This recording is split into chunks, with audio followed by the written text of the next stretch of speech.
Jürgen, how much do we read into this Germany loss? A bit angry. Because Yeah, you're a perfectionist. No, because I don't like it when you give away things. And I mean, first of all, congratulations to Ecuador. They played a good game. They were the better team.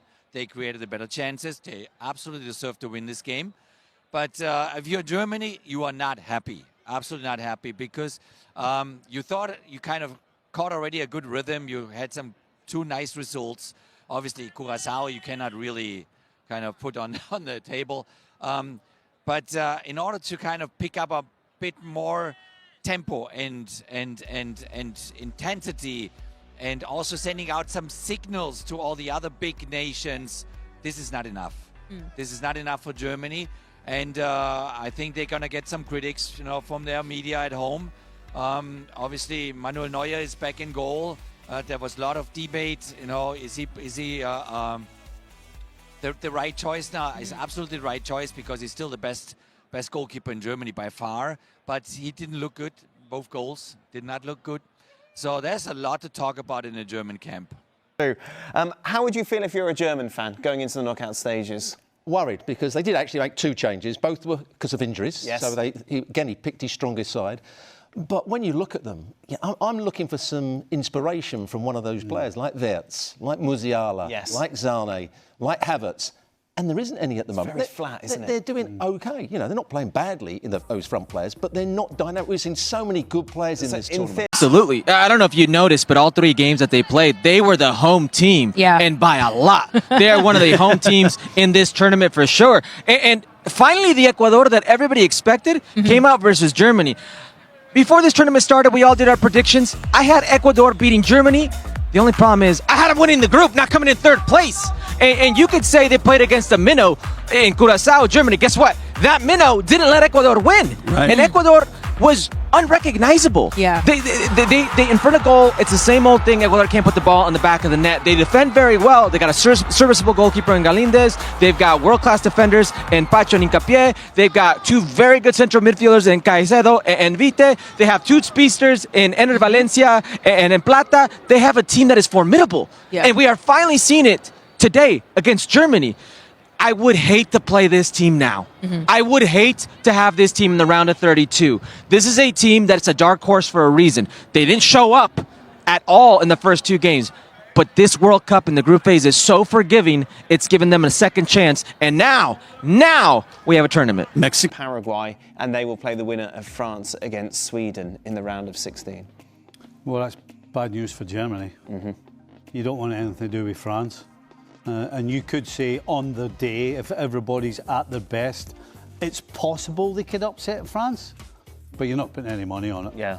You're not thinking Paraguay could upset them at all then? No. No? OK. Absolutely not. No, I think they'll get through Paraguay if that's what it's going to be. But they've got no chance against France the way they're playing at the moment. There's no dynamism about their play. Even defensively, they look a bit ragged. They look like a team that a little bit devoid of confidence, I would say. Yeah. I think everything worked out like planned, right? They came out, they scored early, they went up 1-0. In Julian Nagelsmann went a complete different way, like Pochettino. He was playing his starters and he's trying to stay in that rhythm. Now if you look back, they lost the game. Ecuador gave them the battle back home in Germany. They're putting out.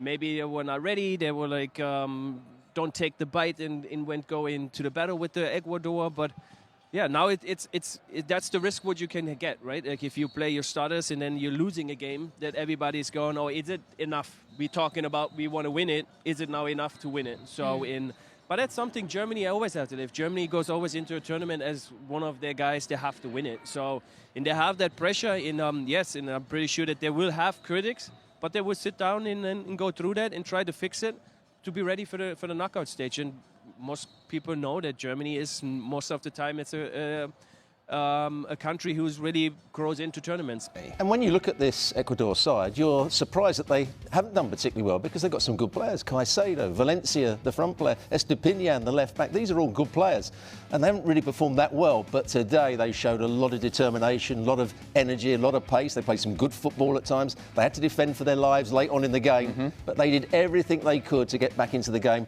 And I think they deserved it in the end. As you mentioned, Joe, as far as Manuel Neuer is concerned. How will he look back on the way that goal was conceded? Look, I just think you could really tell the difference in those moments, especially after the hydration break, about whose heart was in that game. Now, I'm not questioning Germany. It's difficult to go into a World Cup and start plotting your way through. They've already climbed the mountain in terms of winning their group. But from that hydration break onwards, I felt like Germany just weren't at the races, and I think that showed in that. You know, Manuel Neuer's kind of on his heels. Jonathan Tah doesn't really get his body across, but Platter's just so... He's on it. Rodriguez with the flick. He's almost reached his foot across, reached through. Neuer doesn't. He's not even aware that he's there. Now you're telling me a goalkeeper of that calibre and that the things that he's achieved in the game, that he's not going to have that vision and that awareness. They just weren't at it. I think Alan was right actually after the game. He said Neuer didn't feel right. I think the whole Germany performance didn't feel right tonight. But you can't take away from how Ecuador played. It was a scandalous decision. Yeah. I mean, the referee, she was actually right there. She should have seen it. She shouldn't have needed VAR, but that's what VAR's for. And it's a complete and utter head scratcher that VAR didn't intervene and tell her to go and look at it. Yeah, it's one of those VAR decisions that every now and again, even though you get to see something again and see it clear, that they make the wrong decision. And there is no way to explain it at all. Look at kind of Germany as a whole. I mean, you play the first game against a minnow, you win it comfortably. Ivory Coast, you need your subs to come on late in the match to get a late winner. And then you play against an Ecuador and you lose.